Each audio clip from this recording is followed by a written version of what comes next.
आपके प्यार की हद कितनी है? आंसर देने से पहले कहानी जरूर सुन लेना। ये बात 1970 की, जब स्वीडन से आई एक टूरिस्ट से एक इंडियन आर्टिस्ट को पहली नजर में प्यार हो गया। उसके बाद वो एक दूसरे को डेट करने लगे और फिर शादी हो गई। लेकिन कुछ कारणों की वजह से उस लड़की को वापस अपने देश लौटना पड़ा। लेकिन उस लड़के ने कहा था कि हम लोग एक दिन फिर से मिलेंगे। इतने पैसे नहीं थे कि वो लड़का फ्लाइट ले सकता, इसलिए साल भर बाद उसने अपना सब कुछ बेच के 60 रुपए में एक साइकिल खरीदी और 500 रुपए लेके दीवाना निकल पड़ा दिल्ली से अपने प्यार से मिलने। और 4 महीने की मशक्कत के बाद, कोई टेक्नोलॉजी ना होने के बावजूद भी वो स्वीडन पहुंच गया। इतना शिद्दत वाला प्यार देखकर लड़की के माँ बाप ने लड़के और लड़की की फिर से स्वीडन में शादी करवा दी। है ना जुनूनी बात? आपके प्यार में कितना जुनून है, चैट सेक्शन में लिखने मत भूलिएगा। जहां एक और कोरोना वायरस पूरी दुनिया के 32 से ज्यादा देशों में अपने पैर पसार चुका है, वहीं पूरी दुनिया के शीर्ष नेताओं से लेके शाही परिवार तक हमारी भारतीय संस्कृति को फॉलो कर रहे हैं। वो हैंडशेक की बजाय नमस्ते कर रहे हैं। पूरी दुनिया में भारतीय संस्कृति की तारीफ हो रही है। इसमें अमेरिका के राष्ट्रपति, फ्रांस के राष्ट्रपति, इजराइल के प्रधानमंत्री, जर्मनी के चांसलर से लेके ब्रिटेन का शाही परिवार शामिल है। और सबका यही कहना है कि अगर हमें कोरोना वायरस से जंग जीतनी है तो इसमें भारत का नमस्ते एक बहुत बड़ा हथियार साबित हो सकता है।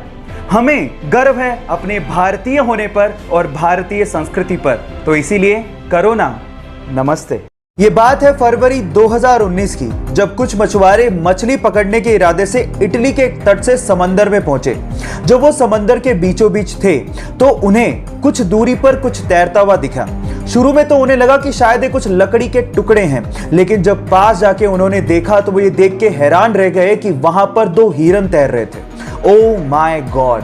अब ये हिरन समंदर के बीचों बीच कैसे पहुंचे, ये आज तक एक रहस्य है। बहरहाल उन मछुआरों को दिल से धन्यवाद, क्योंकि उन्होंने उन हिरणों को बचाने की सोची। तो उन मछुआरों के लिए एक लाइक तो बनता है।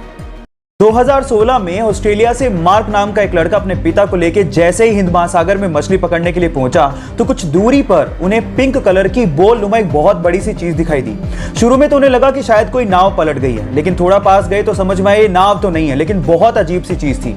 लेकिन जब बिल्कुल पास पहुंचे तो उन्हें समझ में आ गया था कि व्हेल की डेड बॉडी है। अगर आपको इन फ्यूचर कुछ ऐसा दिखे तो तुरंत उसे दूर भाग जाइए, नहीं तो आपकी जान भी जा सकती है। होता कुछ यूं है कि व्हेल के मरने के बाद उसके अंदर के बैक्टीरिया गैस प्रोड्यूस करने लगते हैं। अब चमड़ी मोटी होने की वजह से वो गैस बाहर नहीं निकल पाती और प्रेशर बढ़ने की वजह से वो फट पड़ती है।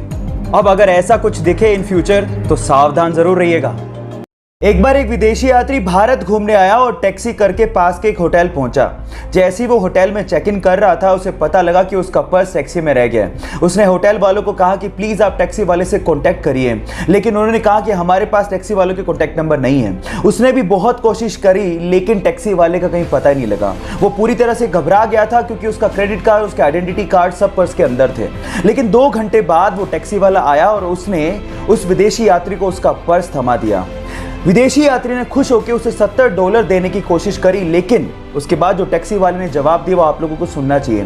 टैक्सी वाले ने कहा कि इस रिवॉर्ड के लिए मैंने आपको आपका पर्स वापस नहीं किया है। मैंने आपको आपका पर्स इसलिए वापस किया है क्योंकि ये आपका है। अतिथि देवो भव की भावना को साकार करने वाले उस टैक्सी वाले को मेरा सलाम।